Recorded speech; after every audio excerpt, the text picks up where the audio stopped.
Je suis sûr qu'il y a des séries que quand tu repenses à elles, le premier truc qui te revient à l'esprit, c'est le véhicule qu'il y avait dans le show. Du coup, je te propose de découvrir ou redécouvrir 5 séries dont la voiture est presque plus connue que le héros. Et je commence avec la plus ancienne de ma sélection, la voiture de Starkey et Hutch, la célèbre Ford Torino rouge et blanche. Et franchement, je sais pas pour toi, mais dès que je pense à Starkey et Hutch, je m'imagine un flic des années 70 trop cool qui glisse sur le capot de sa voiture avant de monter à bord et de poursuivre les méchants. Alors il y a des chances que t'aies pas connu la série à l'époque parce que ça date de 1975 quand même, mais en 2004 il y a eu un film que je trouve plutôt bon délire avec Ben Stiller et Owen Wilson et bien sûr l'iconique Ford Torino. D'ailleurs oui, c'est bien un modèle de cette voiture qu'il y a dans le film Grand Torino de Clint Eastwood, d'où le nom du film. Merci Captain Obvious. Alors on reste dans les années 70 mais on passe à l'année 1979 avec la Dodge Charger 1969 de la série Sheriff Fais-moi peur. D'ailleurs la voiture avait une telle place dans le show qu'elle avait même un nom. Elle s'appelait General Lee et franchement je crois que dans la série on la voyait autant dans les airs que sur terre. Faudrait vérifier mais j'ai l'impression qu'à chaque épisode elle fait au moins un saut. Enfin elle est donc conduite par les cousins Duke qui seront interprétés en 2005 par l'ancien jacasse Johnny Knoxville et Sean William Scott aka Stifler dans American Pie, dans un film qui n'aura pas convaincu grand monde, moi y compris. Disons que de base la série a pas super bien vieilli, donc vouloir transposer ça tel quel en 2005, ça a donné quelque chose d'un petit peu lourd.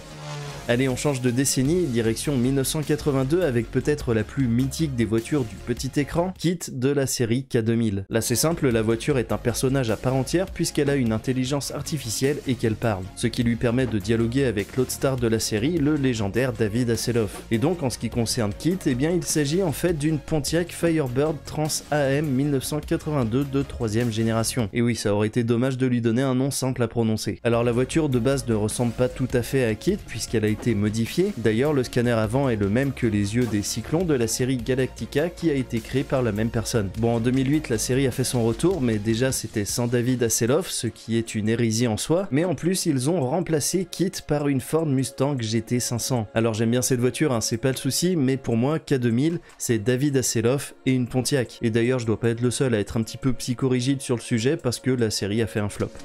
Tiens, mais K2000 c'était en 1982, mais 2 ans avant, en 1980 donc, il y avait un célèbre moustachu que dans ma tête j'associe forcément à une Ferrari. Je veux bien sûr parler de Magnum et de sa Ferrari 308 GTS. Enfin, ça n'était pas vraiment la sienne, mais celle de Robin Masters, le célèbre écrivain dont Magnum gardait la maison et aussi sa voiture. Alors ce show aussi a eu le droit à un reboot en 2018. Personnellement, j'ai jamais regardé, mais il paraît que c'est pas mal pour le coup. D'ailleurs, il y a 5 saisons, donc c'est bien signe que ça marche. Par contre, dans ce reboot, pas de Ferrari 308 GTS mais une Ferrari Viper 488. Allez, on reste dans les années 80 mais avec un format plus gros puisqu'on passe sur un van et pas des moindres, celui de l'agence Tourisque. Et oui, c'est en 1983 qu'on découvrait le célèbre Commando et son indissociable van GMC Vendura noir, rouge et gris. D'ailleurs, j'ai toujours cru qu'il était juste noir avec une bande rouge. Mais bon, en même temps, faut dire que la partie du dessus est quand même gris très foncé. Enfin bref, dis-moi si tu l'avais remarqué ou si comme moi tu viens de le découvrir. Bref, en tout cas, je crois qu'il aura donné à de nombreux gamins l'envie d'avoir un van. J'imagine au plus grand bonheur des messieurs qui proposent des bonbons gratuits. Bon, en tout cas, contrairement au reboot de K2000 et de Magnum, le film L'Agence Tourisque, sorti en 2010,